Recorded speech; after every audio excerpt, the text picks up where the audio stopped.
जय गौ माता की। तो अभी हमें मिले हैं सुनील मान सिंह का सर। तो इनके बारे में जैसा कि बहुत सुना है कि बहुत सारे गौ भक्तों को प्रोत्साहन भी दिए हैं, उनको एक मार्ग भी दिखाए हैं कैसे गौ सेवा किया जाए और गौ सेवा का क्या महात्म्य है, और गौ रक्षा करने के लिए बहुत सारे युवाओं को इन्होंने प्रोत्साहित किया है। तो आइए हम इनसे जानना चाहेंगे कि किस प्रकार से आप हमें बताना चाहेंगे, सोशल मीडिया के माध्यम से पब्लिक को आप बताना चाहेंगे। सबको नमस्कार। काविज़म चैनल के शुरुआत से हम लोगों का कुछ न कुछ सहभाग इसमें रहा है। तो हमारी बहन जी, शिवाली जी, बाकी सब लोगों को, पूज्य हमारे सहदेव प्रभु जी हमारे परम पूज्य हैं, एक प्रकार से सबको वंदन करता हूँ। और बहुत अच्छा प्रयास आप लोगों का है कि गोवंश के विषयों को आप उसको प्रसारित कर रहे हैं।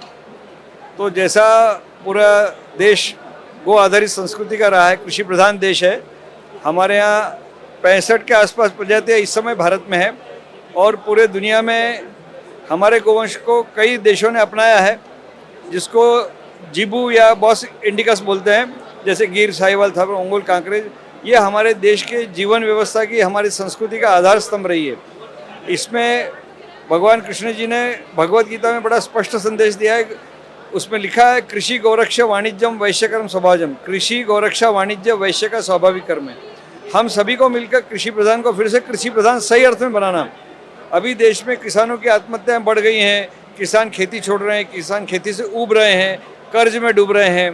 भारत के आधे के आसपास जिले जल संकट में जा रहे हैं, डार्क जोन में जा रहे हैं।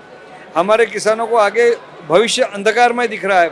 ऐसे स्थिति में केवल किसान नहीं, पूरे समाज के लिए गोवंश एकमात्र आधार है। तो गो आधारित हमारी व्यवस्था, जिसमें हमने गोमय वस्ते लक्ष्मी बोला, हमने बोला गोमूत्र वस्ते गंगा।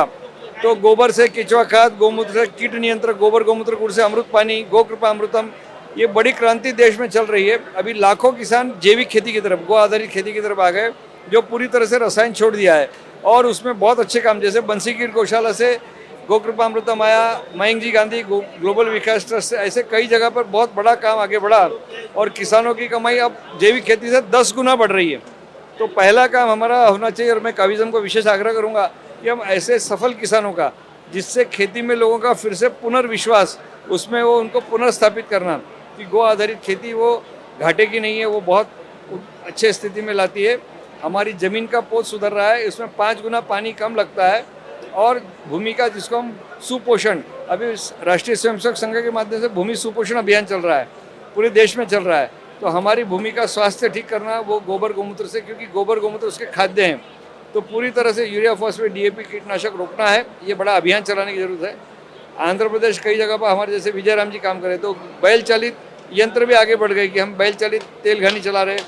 बैलों को अलग अलग खेती में हल चलाने से लेकर कई मशीनों का काम आगे बढ़ रहा है। तो हमको ट्रैक्टर को पूरा रोकना है कि बैलों को हम उपयोगी बनाएंगे, नंदी का रक्षण करेंगे, इसके साथ साथ हमारे देशी बीज का रक्षण करेंगे, और साथ में पंचगव्य आयुर्वेद, क्योंकि हमारे इस्कॉन सिकंदराबाद से देश भर में कई जगह पंचगव्य गोमूत्र अर्क है, आसव है, घनवटी है, हड्डे चूने, मालिश तेल है, ऐसे 50 से आसपास उत्पादन बड़े उपयोगी हैं। हम गोमूत्र अर्क पर 5 से ज़्यादा पेटेंट लोग ले चुके हैं, कीट नियंत्रण पर पेटेंट लिया है, और गोमूत्र से हम स्टेज 4 के कैंसर भी ठीक कर रहे हैं। हमारे वैद्य जय कृष्णा, वैद्य सुरेश जाखोटिया, ऐसे अच्छे वैद्य हैदराबाद में है, बड़ी टीम है। तो पंचगव्य आयुर्वेद चिकित्सा, इसमें मंजन है, धूप है, साबुन की टिकिया है, उसमें मालिश तेल, उसमें शैम्पू वगैरह है। ये सब चीज़ें बहुत उपयोगी हैं समाज को इसको सीखने समझने की, और पूरी तरह से विदेशी उत्पादन पर रोक लगाने की ज़रूरत है। ये पूर्ण स्वदेशी ज्ञान विज्ञान का है, और बहुत ज़्यादा प्रभावी है। तो इसका विज्ञान भी हम समाज के सामने ला रहे हैं, और इसमें अनुसंधान का काम चल रहा है। तो ऐसे अनुसंधान के ऊपर भी हमारे को ध्यान देना है, हमारे समाज को जगाना है।